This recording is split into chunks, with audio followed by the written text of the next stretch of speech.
کیا گیا جب مودی صاحب جو ہے وہ اسرائیل میں موجود تھے، اور آپ کو کھل کر یہود و ہنود کا گٹھ جوڑ نظر آ رہا ہے کہ کس طرح سے اسرائیل اور بھارت مل کر اس خطے کو بھی اور عالمی مفادات اور امن و سلامتی کو اور خصوصاً پاکستان کو نقصان پہنچانے کے لیے افغان طالبان کو ایک پراکسی کے طور پر استعمال کر رہے ہیں۔ یہ جو ان کا منافقانہ رویہ ہے، 50 سال کے جو ہمارے احسانات ہیں اس کا اس سے بہتر جو ہے میں سمجھتا ہوں اس کی حقیقت سامنے نہیں آ سکتی کہ کس طرح سے انہوں نے ہمارے پہلو میں خنجر پچھلے کئی سال سے وہ گھونپ رہے تھے۔ تو میں سمجھتا ہوں کہ پاکستان نے جو کام جو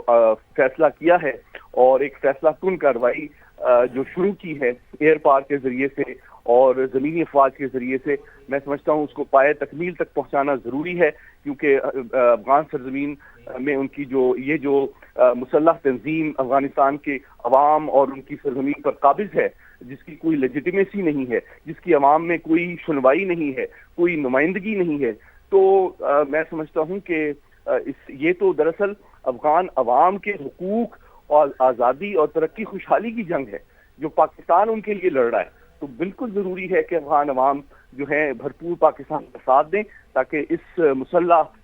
دہشت گرد تنظیم سے اس خطے کو اور سب سے بڑھ کے خود افغانستان کو بھی پاک کیا جا سکے، اور یہ خطہ اور پاکستان خصوصی طور پہ ہم اور ترقی کی منزلیں طے کر سکیں۔ جی اچھا، سید محمد علی صاحب بڑی تفصیلاً آپ نے ہمیں بتایا، سارے ڈائنامکس کے حوالے سے بھی بتایا، افغانستان کے حوالے سے۔ میں ذرا تھوڑا سا چاہوں گا کہ اس چیز کے اوپر بھی آپ روشنی ڈالیں کہ ماضی میں بھی ہم یہ دیکھتے رہے ہیں کہ ہم نے بہت سمجھانے کی بھی کوشش کی، سفارتی لحاظ سے بھی ہم نے بہت کوششیں کیں، اور پاکستان نے ہمیشہ برداشت اور تحمل کا مظاہرہ کیا، چونکہ دوسری طرف بھی ہم یہ دیکھ رہے ہیں کہ وہاں پہ مسلم کمیونٹی ہی ہے، تو ظاہر ہے ہم تو نہیں چاہیں گے کہ کسی ایک مسلمان کی بھی جان جائے، لیکن پاکستانی افواج نے، مسلح افواج نے بڑی پروفیشنل طریقے سے یہ کاروائیاں کی ہیں، اور دہشت گردی کے ان مراکز کو ہی تباہ کیا گیا ہے جہاں سے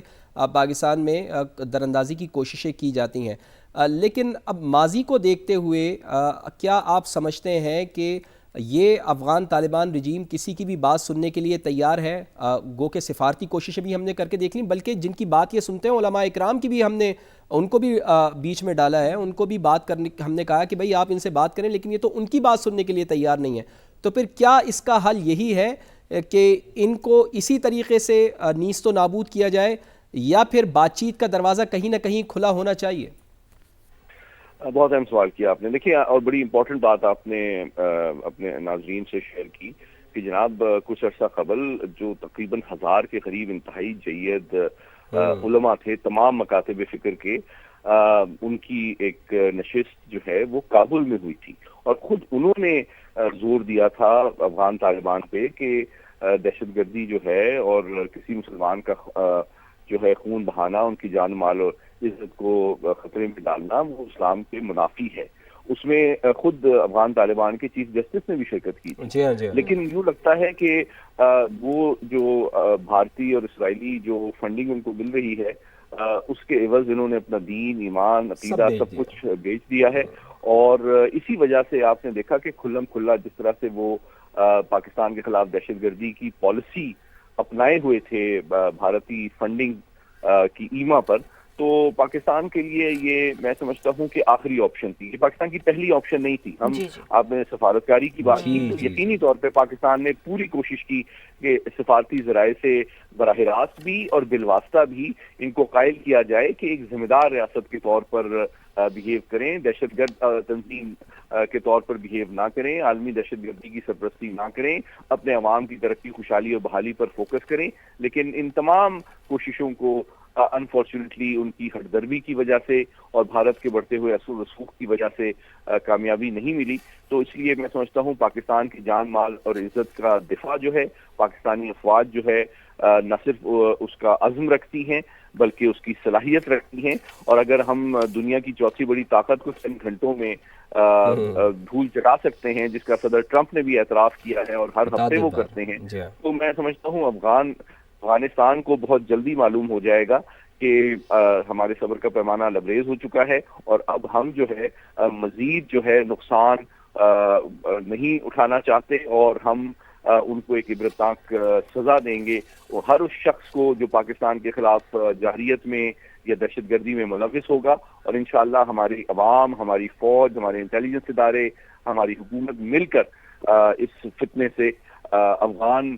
ذی شعور اور ذمہ دار عوام کی مدد سے نجات حاصل کرنے کی کوشش کریں گے انشاءاللہ۔ اچھا محمد علی صاحب، یقینی طور پر بڑی اہم یہ آپ نے گفتگو کی ہے، اور اس بات پہ تو کوئی بہرحال دو رائے نہیں ہے، اور جتنا ایکیوریسی سے، جتنا پریسیشن سے ہم یقینی طور پر پاک فوج جو ٹارگٹ کر رہی ہے وہاں پر، وہ بھی بڑا اہم ہے۔ جیسے کہ ہم کہتے ہیں نا کہ ویسے تو جنگ میں ہر چیز جائز ہوتی ہے، لیکن جنگ میں بھی اخلاقیات کا اعلیٰ مظاہرہ کیسے کیا جاتا ہے وہ کوئی سیکھے تو پاک فوج سے سیکھے۔ اب قندھار میں بھی افغان طالبان کا جو کور ہیڈ کوارٹرز ہے اسے تباہ کیا گیا، پھر یقینی طور پر قندھار میں بریگیڈیئر ہیڈ کوارٹرز اور لاجسٹکس بیس تباہ کیے جا چکے ہیں۔ یہ وہ گڑھ تھے، یہ وہ اہم مراکز تھے سید محمد علی صاحب جہاں سے دہشت گردی پروان چڑھتی تھی۔ تھوڑا سا اگر ہم اسے مستقبل کے لینس میں دیکھیں، سالوں سے، ڈیکیڈ سے یہاں پر ذہن سازی ہوتی تھی، دہشت گردی کی پلاننگ ہوتی تھی، اور پورا نہ صرف خطہ بلکہ دنیا نے دیکھا ہے، اس چیز کو فیس کیا ہے کہ اس سے متاثر ہوتی تھی۔ آگے اگر ہم فیوچرسٹک سوچ کے تناظر میں بات کریں تو کیا سمجھتے ہیں یہ جو اقدامات پاک فوج کی جانب سے کامیابی کے طور پر اٹھائے گئے ہیں، آگے کس طرح مستقبل اس کا مزید آپ تاریخ دیکھتے ہیں؟ کیا آگے کی آپ ٹائم لائن دیکھتے ہیں کہ یقینی طور پر یہ جو دہشت گردی کے واقعات ہیں اس میں یقینی طور پر جو کمی ہے وہ آ سکتی ہے، اور جس میں صرف اور صرف جو زیادہ تر کریڈٹ ہے وہ پاک فوج کو جاتا ہے؟ محمد علی صاحب دیکھیں، بہت اہم سوال کیا آپ نے، 3 پہلو میں آپ کے سامنے رکھتا ہوں۔ پہلی بات یہ ہے کہ چونکہ یہ ایک دہشت گرد تنظیم ہے جو افغانستان پر قابض ہے، تو ہمیں ہمارے سرکاری ادارے، قانون نافذ کرنے والے ادارے، انٹیلیجنس ادارے، افواج اور تمام شہریوں کو اس وقت بہت زیادہ منظم، مستعد اور چوکنا رہنے کی ضرورت ہے کہ ان کی جانب سے جوابی کارروائی یقینی طور پہ دہشت گردی کے مزید واقعات کی شکل میں ہی ہو سکتی ہے۔ ہمیں اپنے گلی بازاروں، مسجد اور جو تمام تعلیمی ادارے ہیں اس میں ایک دوسرے سے انفارمیشن شیئرنگ کرنی چاہیے، ریاستی اداروں کے ساتھ رابطہ امپروو کرنا چاہیے، تاکہ کوئی مشتبہ شخص اگر نظر آئے تو اس کو فوری طور پر رپورٹ کیا جائے اور کسی بڑے نقصان سے بچا جائے۔ دوسری بات یہ ہے